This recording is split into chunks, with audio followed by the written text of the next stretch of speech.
बोलती पुस्तके. ज्यांना वाचनाचा नाद त्यांना बोलती पुस्तके घाली साद. आमचं चॅनल सबस्क्राईब करा आणि सबस्क्राईब करायला इतरांनाही सांगा. नमस्कार श्रोते मित्रहो. बोलती पुस्तके सादर करत आहे लेखक प्राध्यापक रसूल सोलापुरे लिखित कथा चिलीम. आकाशातून काळा ढग सावलीसारखा पुढं पुढं सरकत होता. कडक उन्हात वाळक्या गवताचा रंग पिवळसर होऊन चमकत होता. शांततेच्या वातावरणात दूरवर चिवचिवाट करणाऱ्या पक्ष्यांचा आवाजही कानांपर्यंत सहजपणे पोहोचत होता. बाभळीच्या झाडाखाली बसलेला रेडा उन्हाच्या काहिलीनं धपापल्यासारखा वाटत होता. बराच वेळ शांततेचा काळ उभा राहिला. कोठूनही आवाज येत नव्हता. वाऱ्यामुळे काटक्या पडून अन पाला उडून पावलांचा आवाज आल्याचा भास होत आहे असं वाटत असतानाच डाव्या बाजूने पावलांची चाहूल ऐकू येऊ लागली. डोळे बारीक करून उजव्या हाताचा तळवा धरून रानबा आवाजाच्या दिशेला बघू लागला.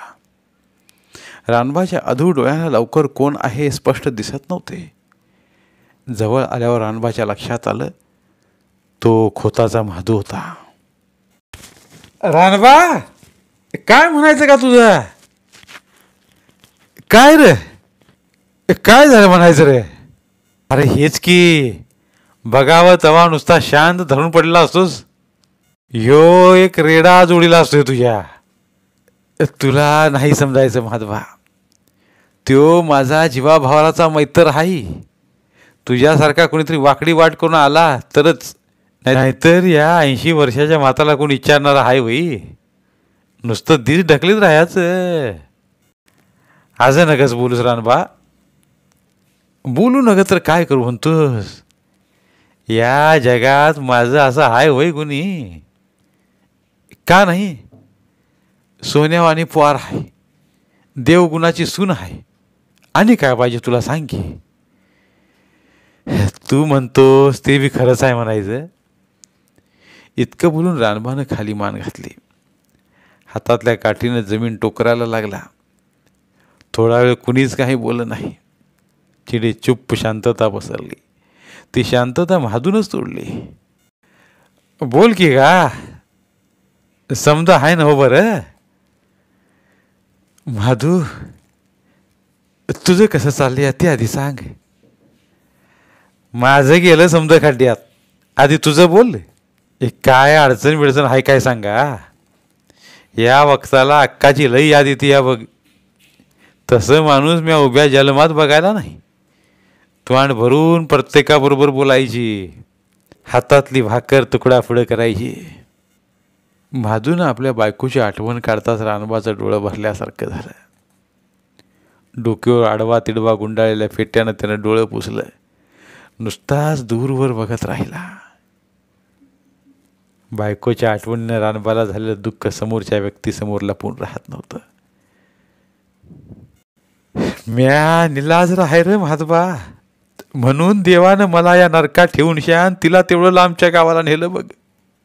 बोलता बोलता रानबा रडायला लागला. तसा महादू गलबलून गेला. त्यानं रानबाच्या खांद्यावर धीराचा हात ठेवला. त्यालाही काही बोलणं सुचत नव्हतं. आपल्या बोलण्यानं रानबाच्या मनात कोंडला दुःखाचा बांध फोडून असा धडाधड वाहायला लागेल याची त्याला काही कल्पना झाली नाही. तो सहजच बोलायला गेला आणि रानबाच्या जीवात कोंडलेली अक्काची आठवण अशी रक्तासारखी भळभळ वाहायला लागली. अनेक दिवस थांबवून ठेवलेली ती रानबाची वेदना होती. फोडाला सुई लागून रानबाच्या वेदनेचा फूट टचकन फुटला होता. अक्का रानबाच्या डोळ्यांसमोर पुन्हा पुन्हा उभी राहू लागली होती. कशाला आणला हे लुगडं? अगं इतकं राबतीस. म्या तुझी काय हौस मौज करतोय होई. आता दिवाळी सण येणार आहे ना मग, म्हणलं एवढं तरी करूया. मला नग होतं हे. पैशाचं काय केलं असा ते सांगा आधी. परवाच म्हणाला असा नव्ह काय पैसे नाहीत म्हणून. मग एवढं पैसे कुठनं काढले असा? कुठनं काढतोया? अगे आता महिन्याभरात भाताची मळणी होणारच आहे की. तवा लगेच पैसे देतोय म्हटले या म्या. तर त्यो म्हणाला मला पैसे न गे 2 मन भातच दे. त्याला दोडक्याचं भात लई आवडतंय बघ. आता हे बियाणं मोडले आहे ना, आम्ही मात्र हावळा आणि दोडक्याचं बियाणं कधी मोडायला नाही बघ. समद्या गावात माझ्याक आणि देसायांच्या आबाच्या शेतातच पिकतंय बघ. चवीला लई भारी भात बघ. पर समधी नुसती सरकारी नवी बियाणं वापराल्यात बघ. त्याच्यामुळेच आमच्या भाताला असं डिमांड आलं या बघ. ते तुमचं समदं राहू दे. तुम्हासनी काय आणलं असा ते सांगा. नुसता माझाच विचार करू नकासा. अक्कानं नवऱ्याच्या खांद्यावर फाटलेल्या बंडीकडे बघत विचारलं. रानबाच्या ते लगेच लक्षात आलं.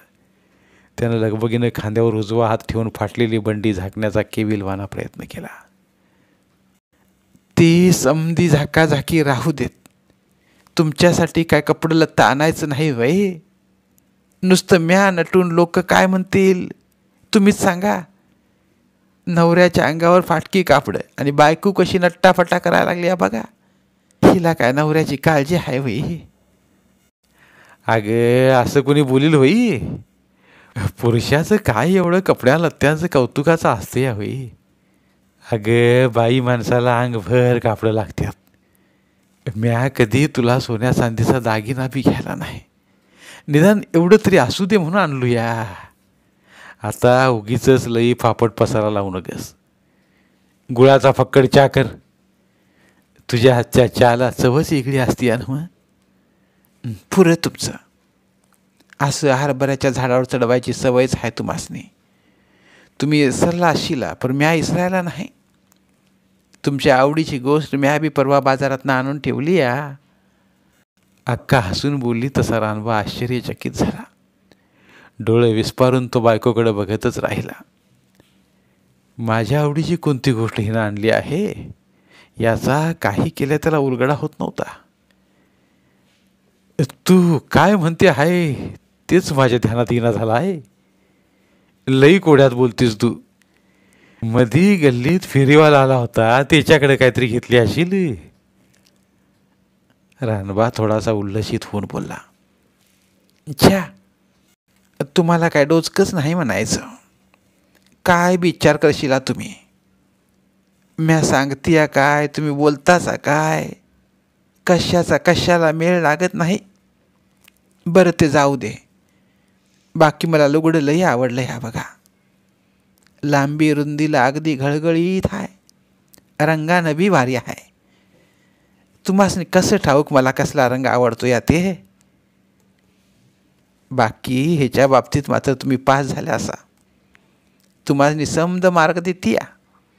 हे तुझं फुरं बाई. आता मला हरभऱ्याच्या झाडावर चढवालीच आहे वई. उगीच इशाला फाटं पडत बसू नकोस. काय आहे ते सांग तरी नाहीतर दे तरी. म्या म्हणती या दमधीर काय हाय काय नाही तुम्हासनी. पण तुम्हासनी लई बी ताटकळ ठेवीत नाही. असं म्हणत अक्कानं तंबाखूचा एक भरला डबा रानबाच्या हातात ठेवला आणि हसायला लागली. रानबा डोक्यावर हात मारून घेत त्या डब्याकडे पाहायला लागला.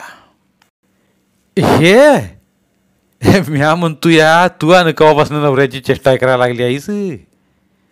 आता ह्यो तंबाखू देऊन तू आणि कसली आकरीत घडवलीस म्हणायचं.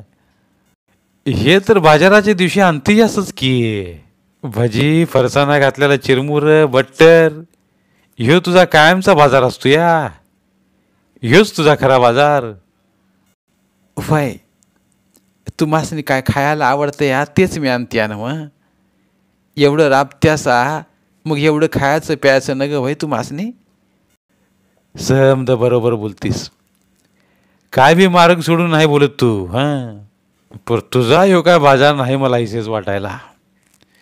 इथं तुझं काय भलतंच असते की मग एवढं इशेत आणायची तरी कशाला पाहिजे होतं. माझा बाजार इसेच वाटतं ना भाई तुम्हासनी. मग वाईस थांबा. म्हणजे तुम्ही करत्यासा ती इनाकन बडबड थांबल तरी. इतकं बोलून अक्का पुन्हा माझघरात गेली तशीच पुन्हा वेगानं परत आली. तिच्या साऱ्या बोलण्यानं हालचालीनं रानबा मात्र अधिकच गोंधळला. बुचकाळ्यात पडत चालला होता. कापडात गुंडाळलेली कसली तरी वस्तू अक्काच्या हातात होती. ते कापड तिनं नवऱ्याच्या समोर ठेवलं. हसत हसत ती म्हणाली, आता बघा कसली गोष्ट आहे याती. तुमच्या आवडीची आहे काय नाही ते तुम्ही बघून सांगा. मग मग काय बोलायचं ते बोला. रानबानं गडबडनं बायकोनं आणून दिलेलं कापड उघडलं आणि त्याचे डोळे आनंदाने चमकले. कौतुकानं तो बायकोकडं बघू लागला. अक्काने एक चांगली चिलीम आणली होती. चांगल्या भाजणीची नक्षीदार चिलमीला पितळीची मूठ होती. रानबा ती चिलीम बघून एकदम खुश झाला, कारण त्याची पूर्वीची चिलीम अगदीच निमुळती लहान होती. त्या चिलमीचा काही भाग तुटलाही होता. रानबाचं चिलमीवर कमालीचं प्रेम होतं. चिलीम म्हणजे रानबाची जीवाभावाची मैत्रीण होती, सखी होती. 24 तास त्याच्याजवळ चिलीम आणि त्यासाठी लागणारा तंबाखू सोबत असायचा. या वस्तू जवळ नसल्या तर रानबाचा जीव कावरा बावरा कासावीस होऊन जात असे. बरेच दिवस रानबाच्या मनात अशी चिलीम घ्यावी असं मनात येत असायचं, परंतु या ना त्या कारणामुळे त्याची ही गोष्ट तशीच मनात राहायची. बायकोला त्यानं कधी याबद्दल सांगितलं नव्हतं, परंतु नवऱ्याला काय हवं नको ते काळजी न पाहणाऱ्या अक्काच्या मनात ही गोष्ट अंगठीत बसवल्या खड्यासारखी बसली होती. अशी चिलीम घेण्यासाठी तिनं काही पैसे बाजूला ठेवले होते. तिनं अशी चिलीम पाहून त्याची किंमतही विचारून घेतली होती. आज नवऱ्याला त्याच्या आवडीची वस्तू देताना अक्काच्या चेहऱ्यावरचा आनंद ओसंडून वाहत होता. लई म्हणजे लई कौतुक करावंसं वाटतं या बघा. लई दिस माझ्या मनात होतं असली चिलीम घ्यावी म्हणून, पर या बाजारला मी ठरवून गेली होती. लई लांब न तू या पारी येतो या म्हण या चिलमी इकायला. मधी लई दिस यालाच नव्हता म्हणून आणायचं राहिलं होतं.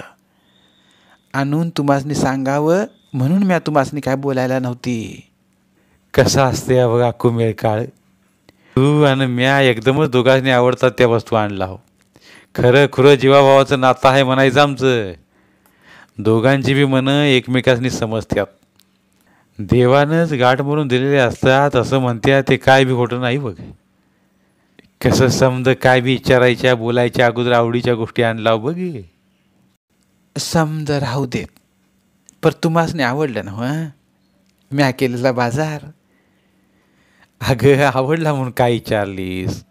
एकदम झकास आणली आईच, पर आता एकाचाच घोर लागला बघ. ते आणि काय म्हणायचं तुमचं, म्हणजे समजा आणून आणि काहीतरी नाहीच म्हणायचं की ह्यो घोर आणि कसला म्हणायचा. अक्काच्या कपाळावर काळजीच्या रेषा उमटल्या. चांगली आवडीची वस्तू आणून ही परत त्यासनी कसला घोर लागला तिला समजेना.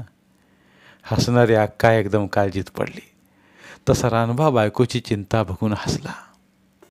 घोर म्हणजे असा काय लई घोर नाही, पण माझ्या पहिल्या चिलमीपेक्षा हे तू आणलेली चिलीम मोठी आहे. मग त्याला तंबाखूचा बी खरंच वाढणारच की. बाजारला जादा पैसे लागणार म्हणून ह्योच घोर वाटला मला. गप बसा, कायतरी कुसपाट काढत बसू न कसा. लय म्हणजे काय पोतभर तंबाखू आणायचा आहे वही, उगीच काहीतरी न ग सांगूसा. नाही सांगत. मग तरी झालं ना मग. माझी किती दिवसाची ही इच्छा होती बघ. पर ह्याला किती पैसे पडलं ते काय मला सांगायला नाहीस. लई महागाच आहे काय. चिलमीला नक्षीची त्यातली मूठ बी आहे. आत्ता मातूर महादूक होताला दाखवतोच. त्यो बी हरकून जाईल. त्याच्या शेताची वाट आमच्या शेताजवळ जाते ना मग. येता जाता माझ्याजवळ बसून इकडच्या तिकडच्या 4 गप्पा मारून आणि चिलमीचं 2 झुरकं मारूनच पुढे जातो या. मला भेटल्याशिवाय त्याला बी गंमत नाही म्हणतो या गड्या. ही चिलीम तेवढी बदलायला पाहिजे. अगं निम्मी फुटली या, मुठीत नाही चांगली बसत. म्या आणतो असं सारखं मला म्हणायचा, पर म्याच त्याला अडवलं. अगं त्याची बी लई हालत आहे बघे. वाट भरल एवढं शात बी नाही 10 शेतावानी कामा. त्याला कशाला खर्चात पाडायचं तूच सांग. म्या त्याला शपथ घालून ठेवली होती. मला विचारल्याशिवाय चिलीम आणायची नाही म्हणून बोललो होतो. म्हणून त्यो थांबला बघे. पर तुझ्यासारखाच त्याचा बी माझ्यावर लई जीव आहे बघे. नाहीतर तरी अक्का या जन्मात काय असतं ह्या सांग की. जीवाभावाच्या माणसामुळेच अंगावरती येणाऱ्या संकटासनी मागे सारून पुढे जायची ताकद येते या नव. या संसाराचा डोंगर त्याच्यामुळेच हलका वाटतो या नव. झालं समद बोलून. तुम्हासनी गुळाचा चहा पाहिजे म्हणायला सा इसरून गेल्यासा होय. अक्का हसत हसत चहा ठेवायला चुलीकडे गेली. रानबा बायकोच्या पाठमुऱ्या आकृतीकडे कौतुकानं पाहत राहिला. रानबा आता नग असं ढळ फोडून बसत राहू नगस. दोघं बी बघतोयस ना मग. म्हातारपणाची वाट बघायचं बघ. लय नाही विचार करायचा. पाठीमागचं दिस पाठीमागे ढकलीत पुढचं दिस मोजत राहायचं. खरं आहे, खरं आहे तू बोलतोय असते. पण मनाला कुठली येसन हाय. ते जाईल तिकडे जायला पाहिजे ना. पोरग सून कुठं दिसायला नाही 4 दिवस येताकडे. सौंदतीला गेल्यात ना. उद्याला येणार आहेत म्हण. म्या आपलं असंच बोलत्यात ते ऐकतोय. मला म्हाताऱ्याला कोण सांगणार आहे भाई. मी आता त्यांच्यावर बोजा झालो या ना. सुननं तरी माझ्याबरोबर उभा दावा धरला आहे बघ. नवऱ्याला घेऊन देवाला जाते या, पर देवाला काय दिसणार नाही म्हणतो यास. माझ्यासारख्या म्हाताऱ्याला छेळून जाणाऱ्याने देव भेटल म्हणतोस. माझ्या तंबाखूचा बी म्हण त्यांचा खरंच वाढला आहे. म्या म्हणलं नगा अनुसा मला तंबाखू राहू दे चिलीम वाढायची. पर बायकोची याद म्हणून चिलीम तरी सांभाळून ठेवतो. नाही देव दे का तंबाखू. ह्यो म्हादूक होत हाय तवर तुला नाही कशाचं कमी पडू द्यायचा. तुझ्यासाठी म्या जीवाची बी पर्वा करायचा नाही. म्या तुला लागेल तेव्हा तंबाखू आणून देतो. नग काळजी करूस. वय का तू आणशील खरं चिलीम कुठं आहे काय. ती विसरून माझ्याकडनं हिसकावून घेतली बघ. म्हणजे काय सांगतोस. इतकी मजुरी झाली हवी तिला. पोरग्याला बोलला होतास. कसा बोलणार तूच सांग. बायको पुढं तो एक सबूत बोलत नाही. नुसता मान हलवीत राहतोय. म्या म्हटलं तिला तू मला तंबाखू नवं काय बी आणून देऊ नगस. वाटल्यास तुला मनाला येईल तेवढ्या शिव्या दे. पण माझ्या अक्कूची आठवण आहे चिलीम.